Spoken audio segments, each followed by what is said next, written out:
नमस्कार। फिजिक्स की online class में सभी भैया बहनों का हार्दिक स्वागत, अभिनंदन। हम कक्षा द्वादशी विज्ञान की ऑनलाइन क्लासों में अध्याय 1, अध्याय 2, अध्याय 3 संपूर्ण तरह से हमने उनका अध्ययन कर लिया है। आज की कक्षा में हम अध्याय 4 जिसका नाम है विद्युत धारिता का हम अध्ययन करेंगे। इस चैप्टर को पढ़ने से पहले मैं आपको बता देना चाहता हूं कि ये जो चैप्टर है ये हमारी पहली यूनिट स्थिर वैद्युतिकी के अंतर्गत आने वाला चौथा चैप्टर है और इन 4 ही अध्यायों से मिलकर पहली यूनिट बनी है जिसका नाम है स्थिर वैद्युतिकी। स्थिर वैद्युतिकी भौतिक विज्ञान की ब्रांच है जिसके अंदर हम स्थिर आवेशों और उनके गुणों के बारे में अध्ययन करते हैं। तो उसी संदर्भ में आज हमारा नया पाठ अध्याय 4 जिसका नाम है विद्युत धारिता, उसका हम पहले भाग का हम अध्ययन करेंगे। सबसे पहले आज की कक्षा में हम पहली हेडिंग चालक एवं कुचालक पदार्थ जो होते हैं उनकी परिभाषा क्या होती है और वे पदार्थ कौन कौन से होते हैं उनका हम अध्ययन करेंगे। उसके बाद में मुक्त एवं बद्ध इलेक्ट्रॉनों के बारे में पढ़ेंगे। परावैद्युत पदार्थ क्या होते हैं और ये कितने प्रकार के होते हैं। 2 प्रकार के होते हैं, ध्रुवीय परावैद्युत एवं अध्रुवीय परावैद्युत। तो इनके बारे में हम अध्ययन करेंगे। फिर इसके आधार पर ध्रुवण की प्रक्रिया को समझेंगे। ध्रुवण की प्रक्रिया करने के बाद में ये जो इतना सारा होगा ये इस चैप्टर का इंट्रोडक्शन होगा। फिर उसके बाद में हम धारिता, ये विद्युत धारिता क्या होती है और किसी भी चालक की धारिता क्या होती है उसके बारे में हम पढ़ेंगे। उसकी परिभाषा पढ़ेंगे, उसके मात्रक और उसके सूत्र का ज्ञान करेंगे और धारिता को प्रभावित करने वाले कारक कौन कौन से होते हैं उनका हम अध्ययन करेंगे। तो आज जो विषय वस्तु हमें पढ़नी है ये आपके सामने लिखी हुई है, इनका हम अध्ययन करेंगे। सबसे पहले हम करते हैं चालक एवं कुचालक। हम जानते हैं चालक पदार्थ क्या होते हैं। चालक पदार्थ वे पदार्थ होते हैं जो विद्युत आवेश को, जो हमने पहले चैप्टर में पढ़ा था, दूसरे चैप्टर में पढ़ा, तीसरे चैप्टर में पढ़ा, आवेश को हम Q से रिप्रेजेंट करते हैं। तो विद्युत आवेश को एक स्थान से दूसरे स्थान तक ले जाए वे पदार्थ चालक पदार्थ कहलाते हैं। अर्थात हम ये भी कह सकते हैं ये पदार्थ जो होते हैं ये विद्युत धारा का एक स्थान से दूसरे स्थान तक प्रवाह करते हैं, इसीलिए इन पदार्थों को चालक पदार्थ कहा जाता है। चालक पदार्थ विद्युत धारा को और आवेश को एक स्थान से दूसरे स्थान तक क्यों ले जाते हैं? क्योंकि इनके अंदर मुक्त इलेक्ट्रॉन पाए जाते हैं। इसी वजह से ये आवेश को और विद्युत धारा को एक स्थान से दूसरे स्थान तक ले जाते हैं। तो इसमें मुक्त इलेक्ट्रॉनों की जो मात्रा होती है, जो संख्या होती है, वो ज्यादा होती है। ऐसे पदार्थ चालक पदार्थ कहलाते हैं। चालक पदार्थों के अंतर्गत आने वाले उदाहरण जो होते हैं, सबसे अच्छा चालक पदार्थ जो होता है वो होता है चांदी। सारी मेटल धातुएं, सारी धातुएं जो होती है वो चालक धातुएं होती है, लेकिन सबसे ज्यादा अच्छी चालक धातु जो होती है वो चांदी होती है। उसके बाद कॉपर, एल्यूमिनियम, अन्य धातुएं, पानी, मनुष्य का शरीर, ये भी चालक है। तो चालक पदार्थ वे पदार्थ होते हैं जो विद्युत धारा का या आवेशों का चालन करते हैं। इसके बाद है कुचालक पदार्थ। कुचालक पदार्थ क्या होते हैं? कुचालक पदार्थ को अपन अचालक पदार्थ भी कह सकते हैं। तो क्या होते हैं ये? वे पदार्थ जो विद्युत आवेश का या विद्युत धारा का एक स्थान से दूसरे स्थान तक चालन नहीं करते, उन पदार्थों को हम कुचालक या अचालक पदार्थ कहते हैं। कुचालक या अचालक पदार्थ जैसे प्लास्टिक, रबर, ये सब जो पदार्थ होते हैं ये विद्युत धारा का चालन नहीं कर सकते, या यूं कह सकते हैं हम इसके अंदर आवेश एक स्थान से दूसरे स्थान पर प्रवाहित नहीं हो सकता है। ऐसे पदार्थ कुचालक या अचालक कहलाते हैं। जैसे हम उदाहरण में सबसे पहले देख सकते हैं प्लास्टिक। प्लास्टिक की कोई भी वस्तु जो होती है वह चालक नहीं होती और वह एक स्थान से दूसरे स्थान तक आवेशों का प्रवाह नहीं करेगी। उसी के अंतर्गत रबड़ भी हो सकता है। तो ये कुचालक पदार्थ होते हैं। ये विद्युत धारा का या आवेशों का चालन क्यों नहीं करते? इसलिए नहीं करते क्योंकि इनके अंतर्गत मुक्त इलेक्ट्रॉन जो होते हैं वे नहीं पाए जाते। इसके अंतर्गत मुक्त इलेक्ट्रॉन नहीं पाए जाते हैं, इसीलिए ये जो होते हैं ये धारा का चालन नहीं करते। तो इनके अंतर्गत कौन से इलेक्ट्रॉन पाए जाते हैं? इनके अंतर्गत बद्ध इलेक्ट्रॉन पाए जाते हैं। इन पदार्थों के अंतर्गत जो इलेक्ट्रॉन होते हैं वे सारे इलेक्ट्रॉन नाभिक के आकर्षण बल से बंधे होते हैं, इसीलिए उन्हें बद्ध इलेक्ट्रॉन कहा जाता है। इनमें मुक्त इलेक्ट्रॉनों की कमी होती है, इसीलिए ये विद्युत धारा का या आवेश का चालन नहीं करते हैं। इसके बाद में अगली आईडी में हमारी मुक्त एवं बद्ध इलेक्ट्रॉन होते क्या है। जैसा हमने अभी यहाँ पे बताया कि बद्ध इलेक्ट्रॉन जो होते हैं वह नाभिक के आकर्षण बल से बंधे होते हैं और मुक्त इलेक्ट्रॉन होने पर विद्युत धारा का चालन संभव होता है। तो ये मुक्त इलेक्ट्रॉन और बद्ध इलेक्ट्रॉन है क्या, हम उसके बारे में आपको बताते हैं।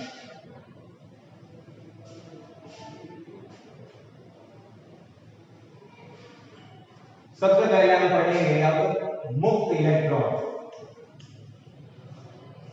हम जानते हैं कोई भी पदार्थ होता है वह छोटे छोटे परमाणुओं से मिलकर बना होता है। प्रत्येक परमाणु के अंदर एक नाभिक होता है जहां उसका सारा धनावेश केंद्रित होता है। उसके चारों ओर विभिन्न कक्षक पाए जाते हैं। हम जब इलेक्ट्रॉन पढ़ते हैं तो हम इलेक्ट्रॉन इन्हीं कक्षकों में पढ़ते हैं। हम सबको पता है हम पहले कक्षक में 2 इलेक्ट्रॉन भरते हैं, दूसरे में हम 8 इलेक्ट्रॉन भरते हैं और इसी प्रकार तीसरे में हम 18 इलेक्ट्रॉन भरते हैं।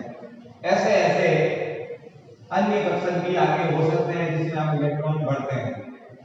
जो हमारा अंतिम कक्षक होता है, ये अंतिम कक्षक, इस कक्षक को हम बाह्यतम कक्ष कहते हैं। बाह्यतम कक्ष कहते हैं और इसमें पाए जाने वाला जो भी इलेक्ट्रॉन होगा उसके पास में जो ऊर्जा होगी उसकी मात्रा ज्यादा होती है। माने इसमें पाए जाने वाले इलेक्ट्रॉन की जो ऊर्जा होगी उसकी मात्रा ज्यादा होती है। और जो आंतरिक कक्षकों में इलेक्ट्रॉन है, अंदर वाले कक्षकों में जो इलेक्ट्रॉन है, इनकी ऊर्जा का जो मान होता है वो कम होता है, इनके पास ज्यादा होता है। नाभिक से इनकी जो दूरी होती है वो भी ज्यादा होती है, इसीलिए नाभिक इन इलेक्ट्रॉनों के ऊपर अपना आकर्षण बल ज्यादा नहीं लगाता और जब इन इलेक्ट्रॉनों को अपन ऊर्जा दे दें या इन इलेक्ट्रॉनों को कहीं से भी ऊर्जा मिल जाए तो ये इलेक्ट्रॉन अपना स्थान छोड़कर परमाणु से मुक्त हो जाते हैं, उस पदार्थ से मुक्त हो जाते हैं। तो हम ऐसे ही इलेक्ट्रॉनों को मुक्त इलेक्ट्रॉन कहेंगे। तो हमें क्या पता चला, मुक्त इलेक्ट्रॉन जो होते हैं उन्हें थोड़ी सी ऊर्जा मिलते ही वे वहां से मुक्त हो गए और वे बाह्यतम कक्षकों में पाए जाते हैं और इनके पास ऊर्जा अधिक होती है। तो अब हम समझ गए होंगे कि चालक पदार्थ, चालक किसी भी विद्युत धारा का या आवेश का चालन क्यों करता है, क्योंकि उसके अंदर मुक्त इलेक्ट्रॉन पाए जाते हैं। ऐसे इलेक्ट्रॉन की संख्या वहां ज्यादा होती है जो बाह्यतम कोशों में होते हैं और जिन्हें थोड़ी सी ऊर्जा मिल जाए तो वे आगे से आगे गति कर जाते हैं। ऐसे इलेक्ट्रॉनों को मुक्त इलेक्ट्रॉन कहा जाता है। हम मुक्त इलेक्ट्रॉनों के बारे में समझ चुके हैं। इसी प्रकार से अगला है बद्ध इलेक्ट्रॉन।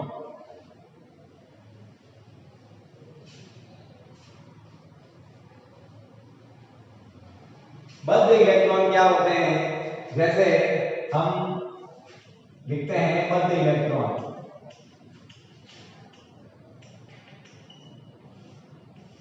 हम सभी ने अभी एक चित्र देखा, उसी को वापस समझते हैं। कोई भी पदार्थ छोटे छोटे परमाणुओं से मिलकर बना है, उसी परमाणु के अंदर नाभिक होता है बीचों बीच में, जहां पर सारा धनावेश केंद्रित होता है।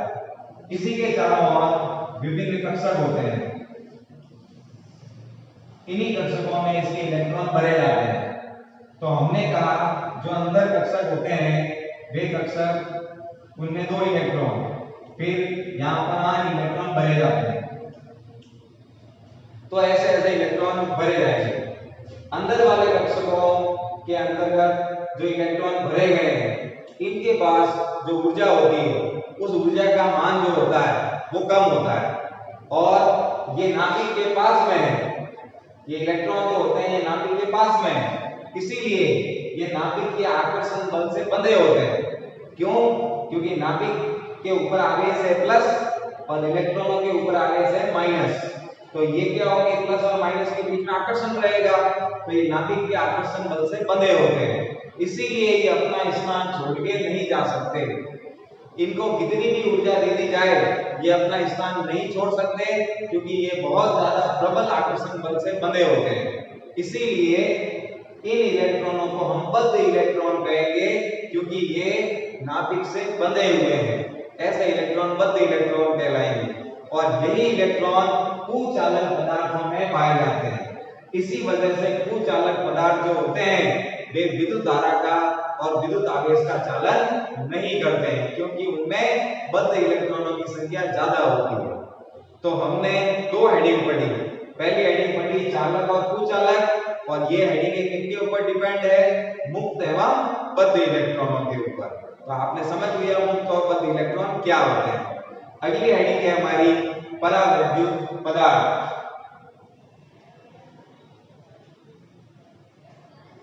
अगली हेडिंग है हमारी परावैद्युत पदार्थ। तीसरी हेडिंग आ रही परावैद्युत पदार्थ। परावैद्युत पदार्थ हम किन्हें कहेंगे? परावैद्युत पदार्थ वे पदार्थ होते हैं जो सामान्यतः विद्युत धारा का चालन नहीं करेंगे। माने सामान्य कंडीशन आमतौर पर वे विद्युत धारा का चालन नहीं करते, लेकिन जब उन पदार्थों को विद्युत क्षेत्र में रख दिया जाए, जैसे दोनों तरफ से कोई विद्युत क्षेत्र लग रहा है और आप उन्हें बीच में रख दो, तो विद्युत क्षेत्र के प्रभाव से वे पदार्थ विद्युत धारा का चालन करना प्रारंभ कर देंगे। ऐसे पदार्थ जो होते हैं वे परावैद्युत पदार्थ कहलाते हैं। परिभाषा में वापस बोल रहा हूं, वे ऐसे पदार्थ जो सामान्यतः विद्युत धारा का चालन नहीं करते हैं, लेकिन जब इन पदार्थों को विद्युत क्षेत्र में रख दिया जाए तो ये पदार्थ विद्युत धारा का चालन करना प्रारंभ कर देते हैं। ऐसे पदार्थ परावैद्युत पदार्थ कहलाते हैं। ऐसे पदार्थों में उदाहरण में आता है एबोनाइट, अभ्रक, तेल, ये सब जो पदार्थ होते हैं, मोम, ये जो मैंने उदाहरण बोले हैं, ये सारे पदार्थ जो हैं ये परावैद्युत पदार्थ के अंतर्गत आते हैं। ये परावैद्युत पदार्थ जो होते हैं वो 2 प्रकार के होते हैं। इनको 2 प्रकारों में बांटा गया है। सबसे पहले होंगे, उन्हें हम कहेंगे ध्रुवीय परावैद्युत, और दूसरा प्रकार है इसका, उसे हम कहेंगे अध्रुवीय परावैद्युत। इन्हें 2 भागों में बांटा गया है। अब ध्रुवीय परावैद्युत क्या होते हैं? नाम से स्पष्ट है, ध्रुवीय परावैद्युत। ध्रुवीय माने ऐसे पदार्थ जिनमें पहले से ध्रुव बन रहे हैं। जैसे उदाहरण के तौर पर मान लें HCl। HCl में H प्लस का है और Cl माइनस का है। तो अगर इस पदार्थ की संरचना को देखें तो एक तरफ H होगा और एक तरफ Cl होगा, ठीक है ना। अगर एक परमाणु को देखें तो एक तरफ H होगा और एक तरफ Cl होगा, माने ये प्लस का ध्रुव अलग बनेगा और माइनस का ध्रुव अलग बनेगा। तो जहां धनावेश और ऋणावेश का जो वितरण केंद्र होता है वो भिन्न भिन्न होता है, अलग अलग होता है, तो ऐसे पदार्थ ध्रुवीय परावैद्युत कहलाएंगे। इनमें उदाहरण ले सकते हो आप HCl का, इसमें उदाहरण ले सकते हो H2O। ये जो पदार्थ होते हैं इनमें धनावेश का और ऋणावेश का जो वितरण केंद्र होगा वो अलग अलग होगा, प्लस अलग होगा, माइनस अलग होगा। तो ऐसे पदार्थों को ध्रुवीय परावैद्युत कहा जाएगा। अब आप देख रहे हो कि प्लस में और माइनस में कुछ दूरी होती है, और हम पहले चैप्टर में एक परिभाषा पढ़ चुके हैं कि धनावेश और ऋणावेश परिमाण में समान लेकिन कुछ दूरी पर स्थित है, तो ऐसी व्यवस्था को विद्युत द्विध्रुव कहते हैं, और वहीं से पनपता है विद्युत द्विध्रुव आघूर्ण। तो इसका मतलब ऐसे पदार्थों में ध्रुवीय परावैद्युत जैसे पदार्थों में पहले से विद्युत द्विध्रुव आघूर्ण पाया जाता है, इनका पहले से विद्युत द्विध्रुव आघूर्ण होता है। लेकिन मैंने ये संरचना एक अणु की, एक परमाणु की बनाई है। अगर मैं पूरे पदार्थ की बात करूं तो उस पदार्थ में ऐसे ऐसे बहुत सारे होंगे, ऐसे ऐसे बहुत सारे कण होंगे। जब ये बहुत सारे कण होंगे तो ये धनावेश और ऋणावेश के कारण अनियमित गति करेंगे, कैटिमेटिक गति करेंगे, और जब ये अनियमित गति करेंगे तो अनियमित गति होने से इनका विद्युत द्विध्रुव आघूर्ण जो है वो 0 हो जाएगा, शून्य हो जाएगा। कैसे? जैसे मैंने यहाँ पर एक अणु की संरचना बताई, लेकिन पदार्थ में तो बहुत सारे होते हैं, और जब बहुत सारे अणु इसमें होंगे तो प्लस और माइनस सब होंगे, तो ये बहुत प्लस माइनस होने से इनकी गति अनियमित होगी, और अनियमित गति होने से इनका विद्युत द्विध्रुव आघूर्ण जो होगा वो शून्य हो जाएगा। और जैसे विद्युत द्विध्रुव आघूर्ण शून्य हो जाएगा तो ये पदार्थ विद्युत धारा का चालन नहीं करेंगे। लेकिन अब हम क्या करते हैं, इसे विद्युत क्षेत्र में रख देते हैं। मतलब हम एक तरफ तो लगा देते हैं प्लस, एक तरफ लगा दिया माइनस, हमने इसको विद्युत क्षेत्र में रख दिया है। और जैसे ही हम इसे विद्युत क्षेत्र में रख देंगे, अब ये विद्युत क्षेत्र की बल रेखाओं के अनुसार ये अणु जो है अपने आप को समायोजित कर देंगे, माने ये एक क्रम में सेट हो जाएंगे। जैसे अभी अनियमित है वैसे ये सारे एक क्रम में सेट हो जाएंगे। जैसे प्लस की ओर आकर्षित माइनस हो जाएगा तो minus plus minus plus minus plus ऐसे सेट हो जाएंगे। और जैसे ये सेट हो जाएंगे हम कह देंगे कि इनका द्विध्रुव आघूर्ण फिर से पनप जाएगा, और जैसे ही द्विध्रुव आघूर्ण इनका पनप जाएगा तो हम कहेंगे ये पदार्थ विद्युत धारा का चालन करेंगे। तो ऐसे पदार्थ जो होते हैं इन पदार्थों को ध्रुवीय परावैद्युत पदार्थ कहा जाता है। क्या कह सकते हैं? ध्रुवीय परावैद्युत पदार्थों में धनावेश का और ऋणावेश का जो वितरण केंद्र है वह अलग अलग होता है, पाया जाता है। विद्युत द्विध्रुव आघूर्ण में पहले से होता है लेकिन अनियमित गति होने से शून्य हो जाता है। इसे विद्युत क्षेत्र में रख देंगे तो पुनः इनमें विद्युत द्विध्रुव आघूर्ण पनप जाएगा। उदाहरण में अपन HCl H2O ले सकते हैं। इसके बाद में है अध्रुवीय परावैद्युत। अध्रुवीय परावैद्युत क्या होते हैं? अध्रुवीय परावैद्युत पदार्थ वे पदार्थ होते हैं जिनमें अलग अलग ध्रुव नहीं होते, माने धनावेश का और ऋणावेश का जो वितरण केंद्र होता है वो एक ही होता है। जैसे इसमें तो अलग अलग होता है, इसमें धनावेश और ऋणावेश का जो वितरण केंद्र होगा वो एक ही होगा। जैसे उदाहरण में ले सकते हैं H2 या CO2। H2 ले लिया तो ये H है, ये भी H अणु है, तो यहाँ पे इसका वितरण केंद्र होगा प्लस और यहाँ पे इसका वितरण केंद्र होगा प्लस। तो धनावेश का ऋणावेश का जो वितरण केंद्र होता है वो भिन्न भिन्न नहीं होके एक ही होता है। ऐसे पदार्थ अध्रुवीय परावैद्युत कहलाते हैं। और जब ये अध्रुवीय, इनका वितरण केंद्र अलग अलग है ही नहीं, तो इसका मतलब इनका पहले से विद्युत द्विध्रुव आघूर्ण जो होता है वो शून्य पाया जाता है। इनमें पहले से होता है, इनमें पहले से ही शून्य होता है। और जब इन पदार्थों को अपन विद्युत क्षेत्र में रखेंगे तो इनके अणु वैसे समायोजित हो जाएंगे। आगे को प्लस और माइनस के बीच में रख देंगे तो ये समायोजित हो जाएंगे, और समायोजन के पश्चात इनमें विद्युत द्विध्रुव आघूर्ण पनप जाएगा। और फिर ये विद्युत धारा का चालन करना प्रारंभ कर देंगे। तो ऐसे पदार्थ क्या कहलाएंगे? अध्रुवीय परावैद्युत कहलाएंगे। अगर अपन को अंतर पूछ ले दोनों में तो क्या कहेंगे? इनका वितरण केंद्र धनावेश का ऋणावेश का अलग अलग होता है, इनका एक ही होता है। इसमें विद्युत द्विध्रुव आघूर्ण पहले से होता है, इनमें नहीं होता है। और इनके उदाहरण HCl, H2O और इनके उदाहरण H2 या CO2 होते हैं।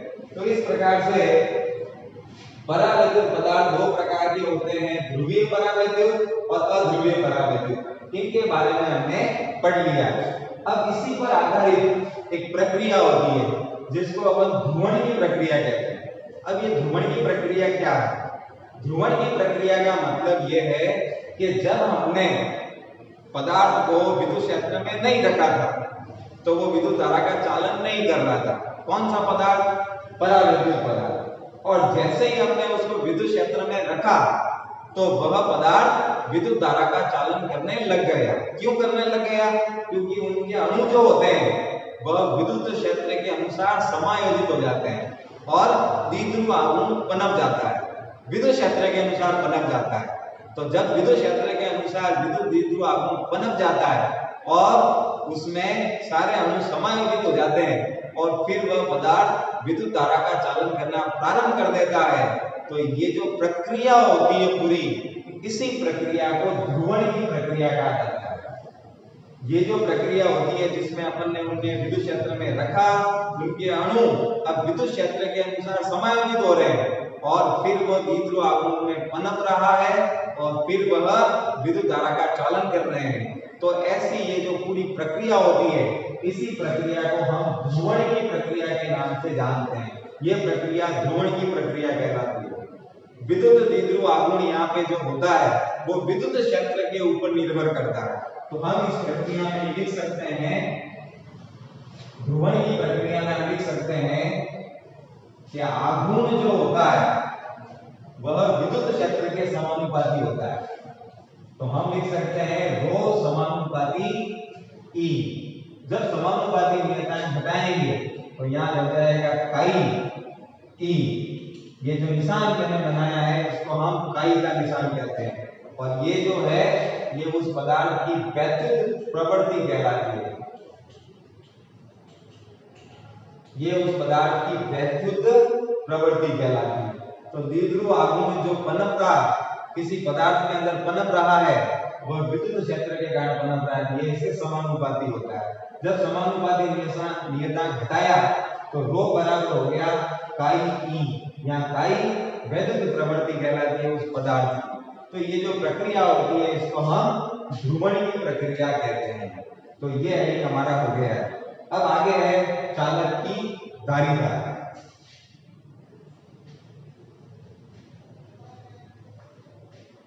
चालक की धारिता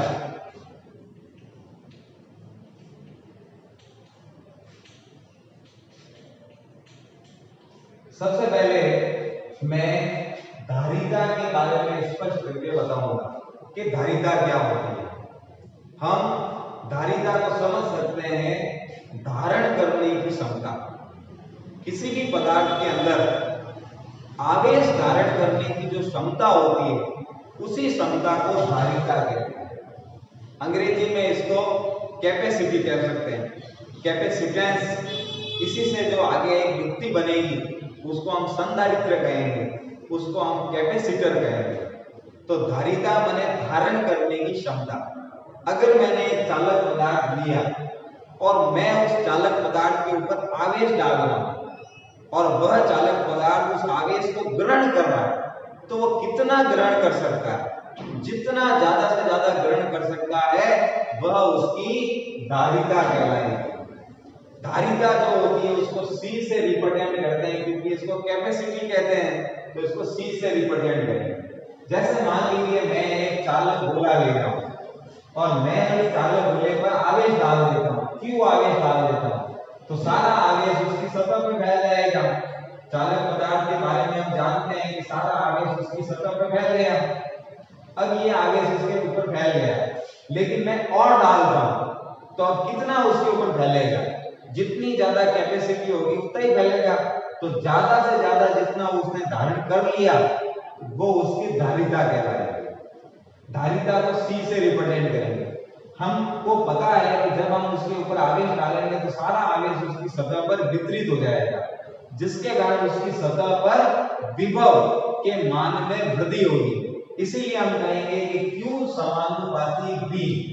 आवेश डालने से उस चालक की सतह के ऊपर विभव के मान में वृद्धि होती है, इसीलिए Q समानुपाती V। जैसे ही समानुपाती नियतांक हटाएंगे तो Q बराबर हो जाएगा CV। यहाँ C एक समानुपाती नियतांक है, इसी नियतांक को चालक की धारिता कहा जाता है।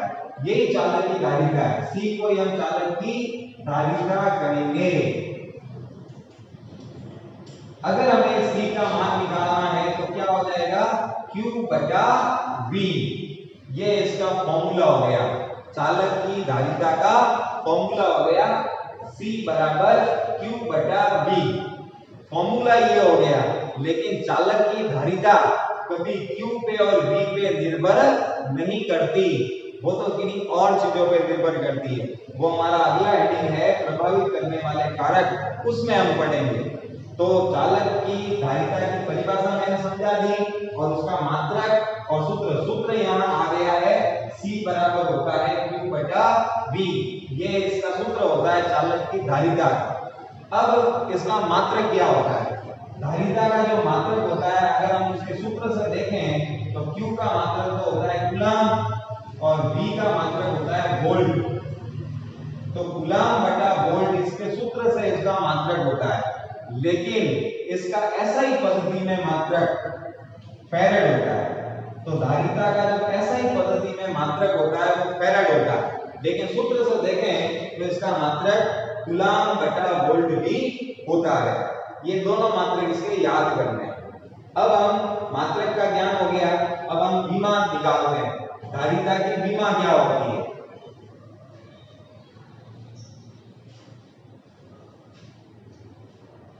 धारिता का सूत्र है C बराबर Q बटा V। ये सूत्र है। विमा यहां से क्या होगी, Q की विमा और V की विमा लिखनी है। V माने वोल्ट। V का सूत्र हम जानते होंगे, V बराबर होता है W बटा Q। ये अगर यहां रखते हैं तो C बराबर हो जाएगा Q बटा W बटा Q, ऊपर आ जाएगा तो Q स्क्वायर हो जाएगा। अब हम इनकी विमा लिखते हैं तो Q की विमा A1T1 स्क्वायर है, तो A2T2 बटा W की विमा M1L2T-2।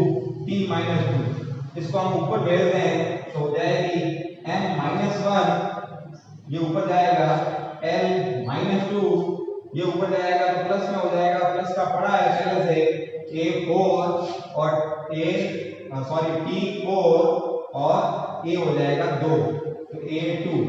ये हो जाएगी धारिता की विमा। सूत्र से निकाली है, हमें निकालनी आनी चाहिए।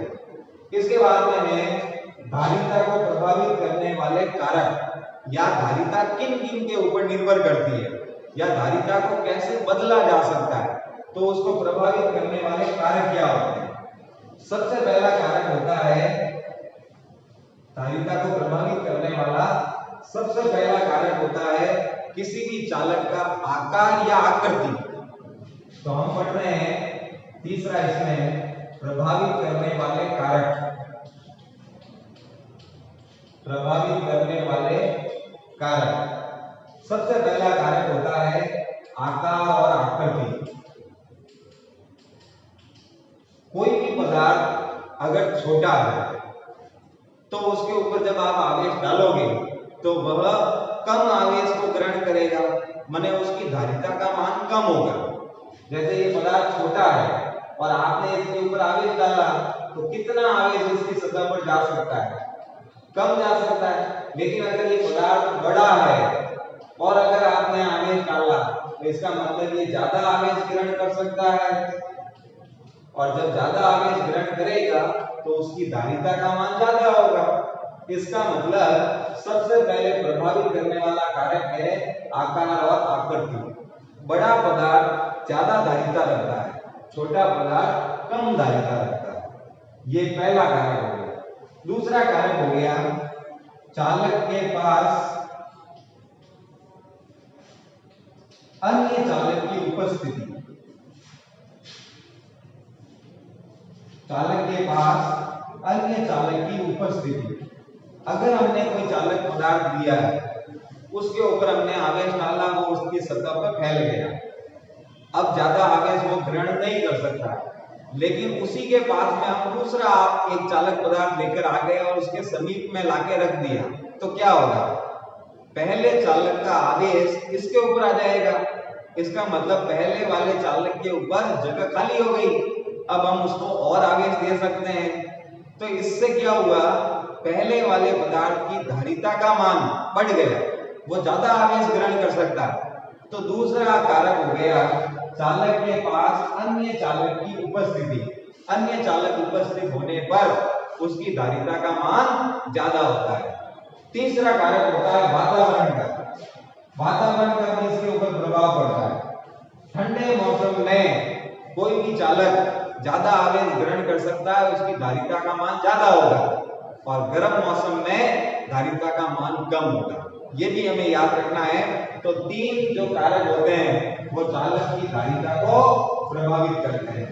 इसके बाद में धारिता के कुछ मान और भी होते हैं जो हमारे आंकिक प्रश्नों में काम आते हैं, वो हमें भी याद रखने होंगे, ताकि हम जब आंकिक प्रश्न करें तो उन्हें हम वहां पे ध्यान रख सकें। जैसे हमने आवेशों के बारे में लिखा था, वैसे वैसे अगर 1 मिलीफैरेड अगर आंकिक प्रश्नों में लिखा हुआ आए तो हमें इसको लिखना है 10 की पावर -3 फैरेड। अगर 1 माइक्रोफैरेड आता है तो 10 की पावर -6 फैरेड के बराबर होगा। 1 नैनो फैरेड आता है तो 10 की पावर -9 फैरेड के बराबर होगा। और अगर 1 पिको फैरेड आता है तो 10 की पावर -12 फैरेड के बराबर होगा। ये कुछ मान है वो आंकिक प्रश्नों में आया करते हैं, तो वो हमें ये मान डाल के उनको सॉल्व करना होता है। तो इस प्रकार से आज की कक्षाओं में हमने अध्याय 4 के इतने हेडिंग, सामान्य शुरुआती हेडिंग हमने पढ़े हैं। आप सबको समझ में आए होंगे, और भी आप पढ़ना। इसी के साथ धन्यवाद।